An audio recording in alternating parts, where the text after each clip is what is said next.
Good morning, folks, and welcome back to Handlebars and Holidays. Thank you for joining me again. Today is just a normal Saturday morning, and I'm off to the local cafe for breakfast to see my mate and talk shit for an hour or so, basically. But I thought it was the ideal opportunity to do a little bit of a 1 month review on life with the Rocket. So let's get on with it, eh?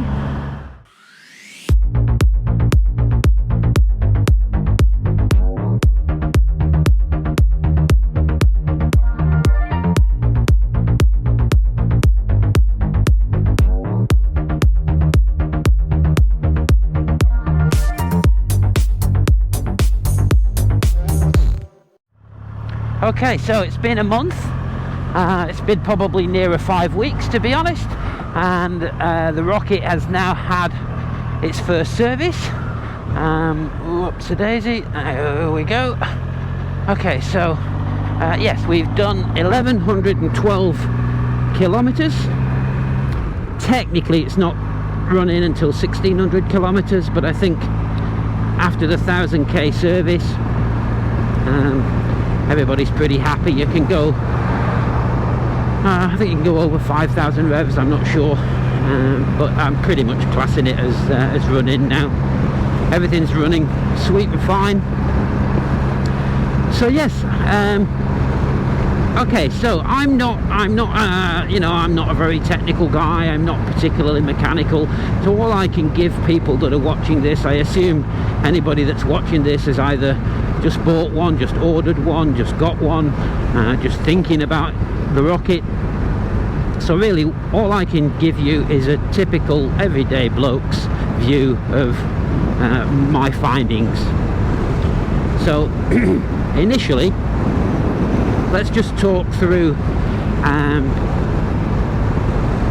all the little tiny things that I just think are nice about the bike, and I'll try and go through a few things that people don't typically talk about in the reviews. I mean, I watched loads of reviews when I was thinking about the Rocket, and everybody tends to tell you the same stuff, and obviously I'm going to repeat some of the things you've heard before, but anyway, let's get on with it. I just thought I'd interrupt the video for a second just to show you this, which was my first experience really of picking the bike up. And how nice is this folder?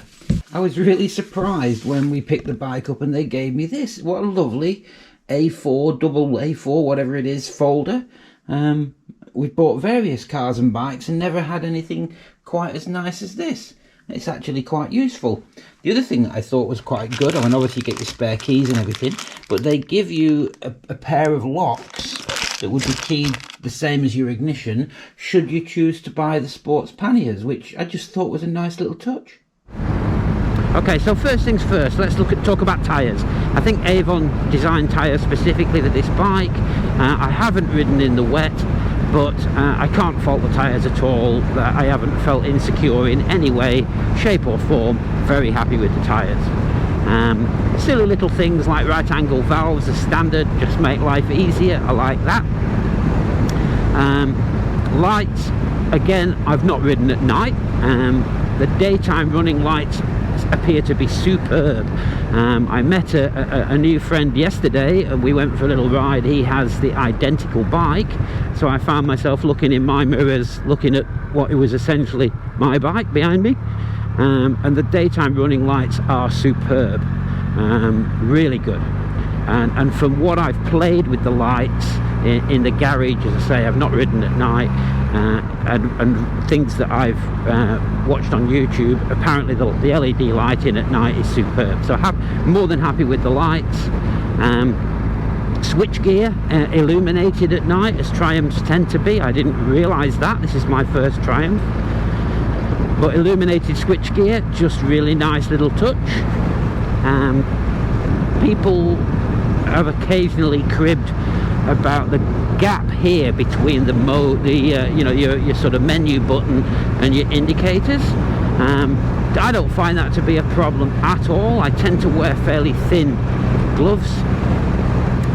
We're fortunate enough to have pretty good weather here, in Western Australia, so thin gloves are more than adequate, and I don't have any issues. Maybe if you're wearing big thick winter gloves, they would be a bit close together, but certainly not an issue at all, I've found.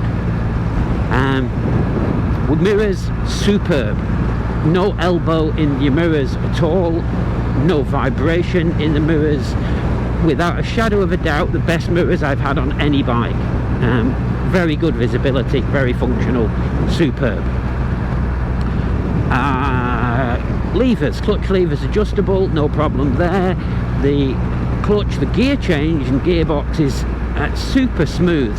I've also found, obviously hydraulic clutch, that very little pull, if you will, on the clutch is required. As you're going up through the gears, the tiniest little bit of just relieving the pressure off that lever, and the gear just slicks in buttery smooth. Really, really nice. So you hardly pull the clutch lever in. When I've done kind of clunky gear changes, it's because I've pulled the clutch lever in more than I needed to. It seems to, the less you do, less is more. So yeah, very, very pleased with the gearbox, and can't wait to get hold of the quick shifter, because I believe that's very good too. Screen is, I'll not say disappointing, because it seems to be doing what I want it to do at the mo. I'm not saying it's perfect by any stretch of the imagination, and I might at some point put a bigger screen on, or I might get a bigger screen for longer trips and kind of swap it over the night before. Quite like the look of the standard screen. It would have been lovely if it had been just that little bit adjustable. They could have, if Triumph came out with some small adjustable brackets so you could just play with the angle a little bit and fine tune it, that would be great. Or maybe an aftermarket thing that does the same. But it's good enough. It seems to do the job fine. The little canvas accessory socket just down there, I don't like that. I don't know why they've put a canvas socket on. I kind of know why they do it, but surely that would have been better just being a USB socket or a couple of USB sockets. Obviously you can get the little adapter that plugs into that, but it sticks out. It's an ugly thing. I got one and thought, oh, I don't like that. People have sunk them into the fascia so it's flush mounted, but I didn't really want to go cutting and grinding and messing around. So I just bought this little socket here. It's two USBs. I think it's a 2.1 amp and a 1 amp, which is fine for keeping your phone charged or running your GoPros. As you can see, I'm running that handlebar mounted GoPro now. And that was cheap. It was, I think it was about 40 bucks, something like that, just from J-Car Electrical. So yeah, no problems there. Nice little things like the lock button on here for your steering lock. This one there. When you stop the bike, I sort of discovered this by accident. When you pull up and you press this, the four-way rocker switch that I believe is unique to Triumph, I wasn't familiar with, but essentially you push the top part of the rocker switch to stop your engine, and then you tend to naturally just swing your bars over to the left as you get off the bike. If at that point you just press the lock switch, it turns the ignition off for you. You don't need to do that fourth press or that second press in getting off the bike, which means that you tend to, once you get into that little habit, it means you're locking your steering every time you get off the bike. And of course you don't have to unlock it. As you're throwing your leg over the bike, you flick the switch on, the ignition switch on, and the lock just comes off on its own. So yeah, that's good. I don't think there's anything else. Oh, the heated grips. I've had a bike with heated grips once before, never used them. That was an FJR 1300. Never felt the need to use them at all. I've actually used them a few times on this bike already. When it's chilly in the morning, as I mentioned before, I favour thin gloves. When it's a bit chilly in the morning, I'm kind of going with the idea of sticking with the thin gloves and just putting the heated grips on.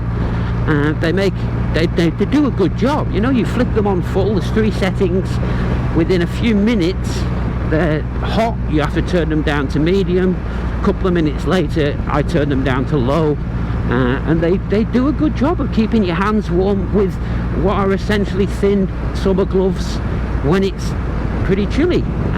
As I say, we don't get crazy cold weather here in Western Australia, but I don't want to ride with thick gloves during the day when it's nice and warm. So it works, you know. Use the heated grips in the morning, turn them off as soon as you're warm enough. Happy with that.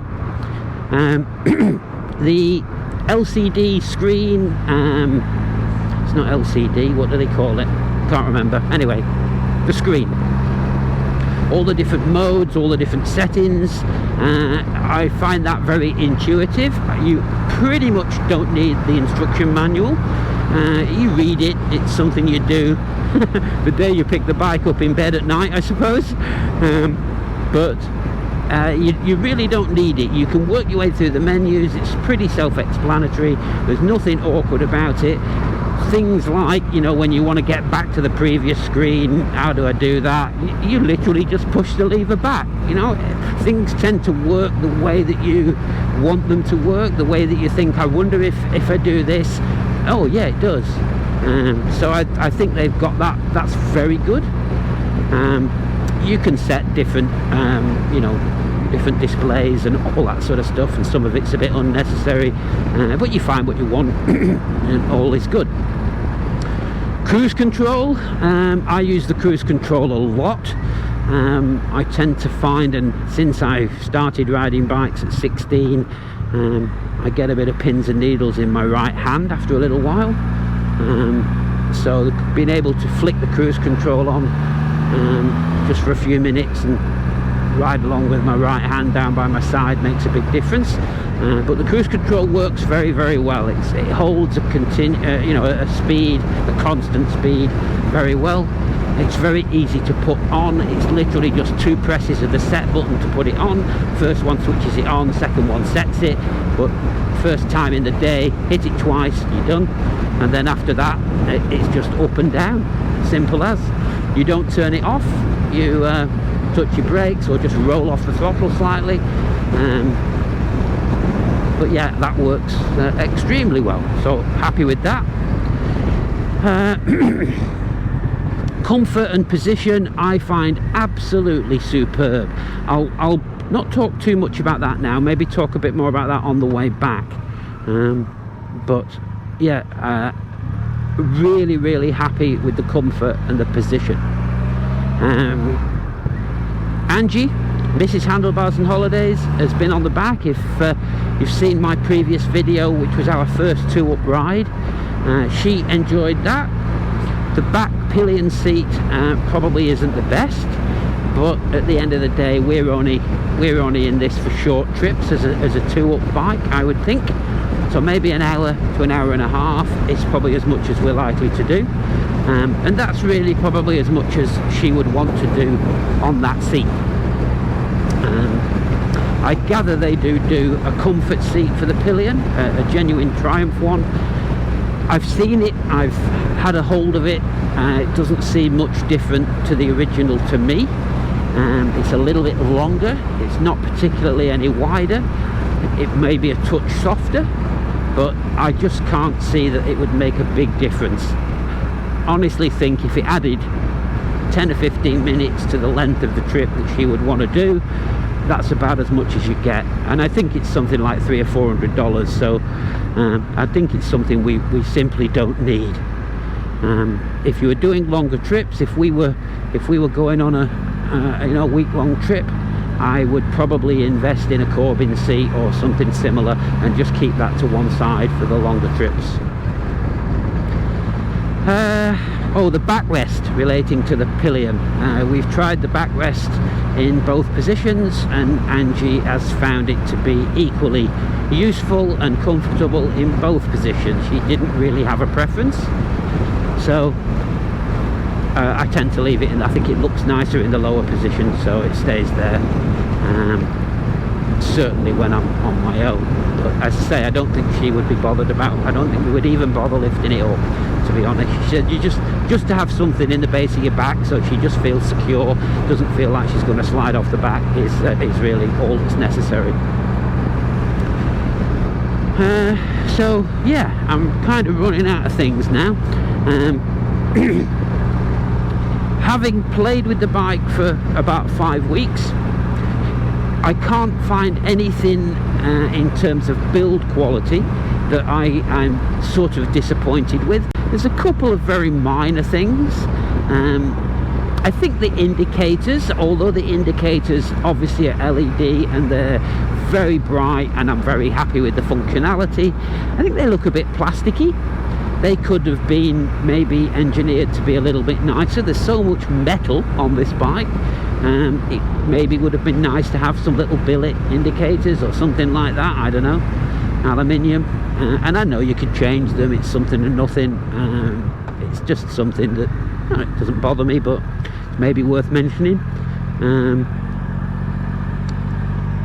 The other thing, and I don't know if the camera will pick it up, but in here under the screen, this painted mount here where it meets that plastic surround, it doesn't seat too well. I can actually see, I don't know if I can get the camera there, but I can actually see daylight through that, which of course means it's not waterproof.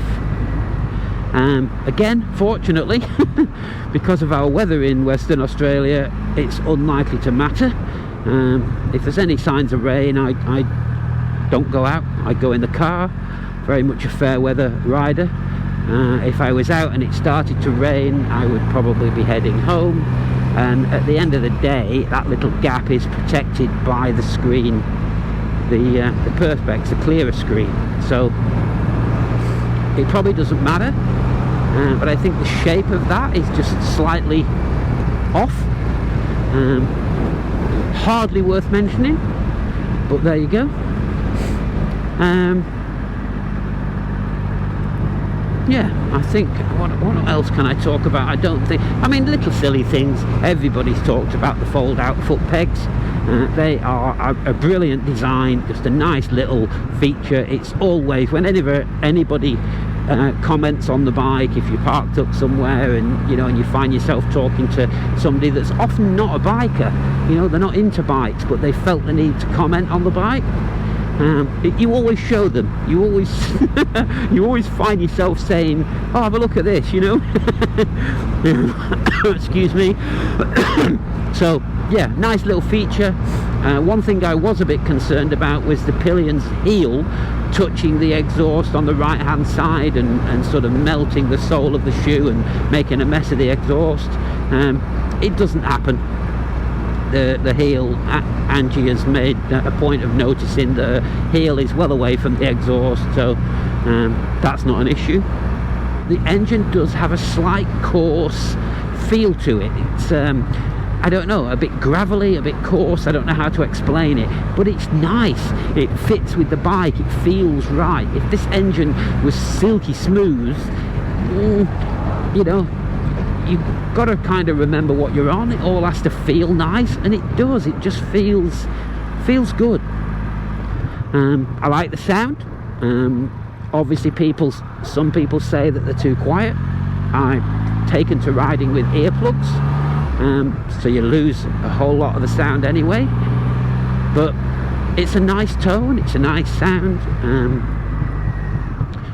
The burble on the overrun as you come off the throttle is lovely. It's got a real nice blub blub blub blub blub blub blub blub.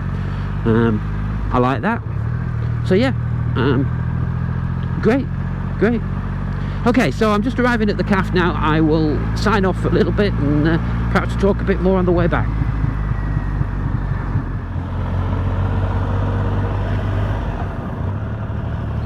Okay, so that's breakfast out of the way, and very nice it was too.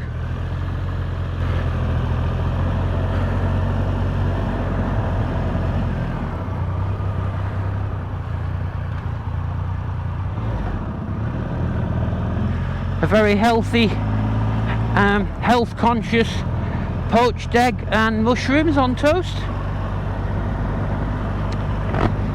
I don't know that it will make up for the barbecue and chocolate brownie cheesecake that we had last night, but hey ho.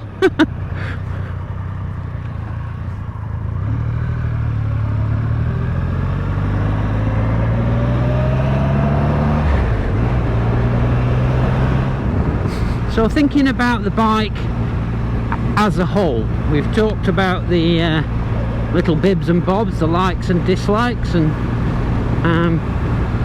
a couple of things that I forgot to mention on the way here. The only thing that I can say about this bike that I absolutely hate, and it's very fixable and it's very unimportant really, is the horn is ridiculous. I'm not going to pop it now because my mate's behind me on his bike and he'll wonder what the hell I'm doing, but the horn literally is a little beep beep beep beep. It's ridiculous. It's like it's come off a little Honda Express or something. It just doesn't fit with the bike, but obviously very easy to change. And the other thing that I intended to mention earlier when I was talking about all the cruise control and all that sort of stuff, the indicators are, they have three options with the indicators. You could just have conventional indicators you turn on and off in the normal way. You can have a sort of a basic auto or an advanced auto. The basic auto, if I remember rightly, when you turn the indicator on, excuse me, it flashes, I think it's 8 times, and then it turns itself off after you've travelled an additional 65 meters. That's okay, that works quite well. Where the advanced auto is effectively the same, but in order to get that to happen you have to press and hold the indicator, do a long press, and it does the 8 seconds and the 65 meters. But if you do a short press, it just flashes 3 times. So just gets a bit awkward if you've got another bike that's conventional. So essentially what I've done is I've left it on the basic auto. I find it's easier to leave that on. You might as well, because after 65 meters it's going to switch itself off, so it would help you if you forgot. But basically I turn it on and off in the normal way.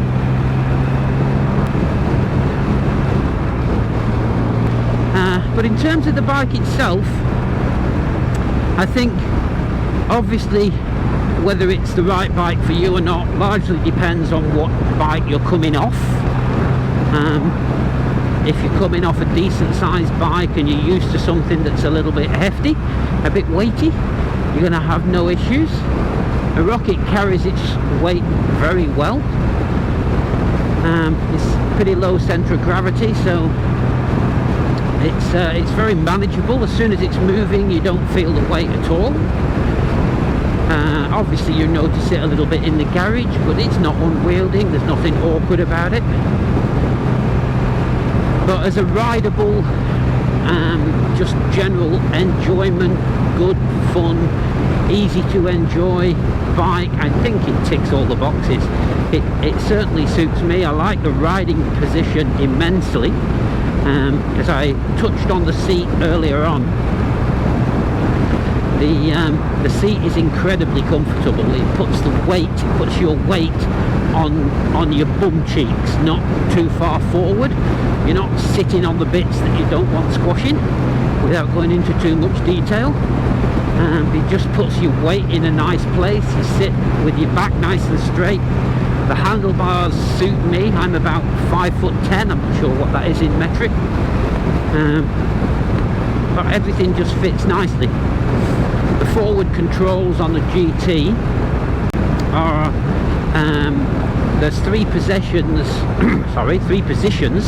within the forward control. So it comes from the factory set on the middle position, which again I've left it as it is. It just seems to fit quite nice compared to the Harley Breakout, which also had forward controls. They're not quite as far forward, and the only reason I know that is the wind doesn't blow up your trouser leg and try and blow your pants up around your knees, which I predominantly on the Harley used to wear a pair of skinny jeans so that they were quite tight to my boots, so that the pants didn't blow up my leg. On this bike I can wear conventional jeans and they don't blow up, so they're just a little bit further back. It's just a bit more comfortable position. So yeah, I just find the whole thing very comfortable. The thing that absolutely amazes me, and I think it's our amazing ability as humans to allow our norm to shift, in that within a month or so, this bike, when I first got it, felt incredibly quick. I couldn't believe how the power, even though I was running in it, just riding around normally, it was very, very punchy. The fueling on the bike, the way that you could be going 30 k's an hour and just accelerate in pretty much whatever gear, there's almost no chugging. Well, there's no chugging, there's no snatchiness, it's just very smooth. I think how they fueled this bike is quite remarkable. It's produced what you might call the lazy man's bike. I'm a pretty lazy rider, and I think it's just made it very, very easy to ride.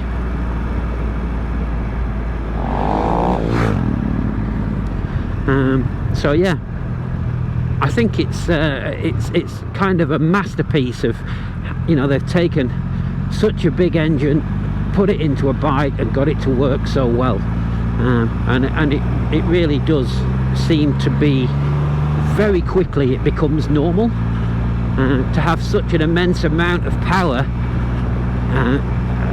available instantly.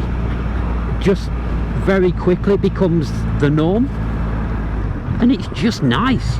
The brakes are so good, the acceleration is instant, and just so much of it. It's just nice, very, very nice. I've done a little bit of playing around with the suspension just recently.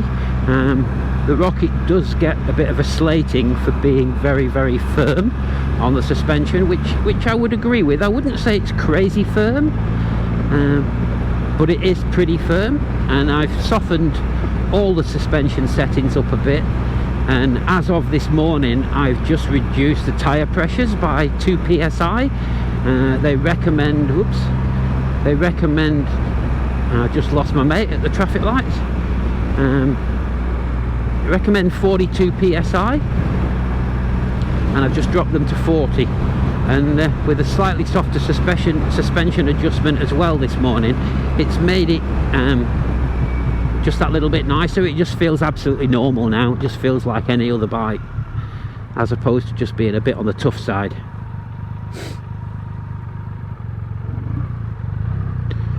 Okay, just gonna have to wait, let my mate catch up. The light split us up.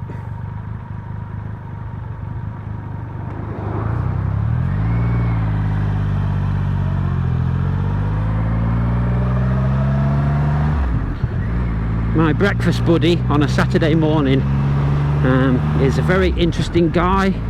He's not the sort of guy that would want to be on camera, and he's certainly a Harley guy through and through. But he should write a book. I don't think he ever will, but he's ridden around Australia on a bike many times and has got some fabulous stories to tell. He was a little bit disgusted when he found out I was selling the Harley, although he did say if you're going to have anything else, at least it should be a Triumph. So he's obviously got some sort of affinity to Triumph.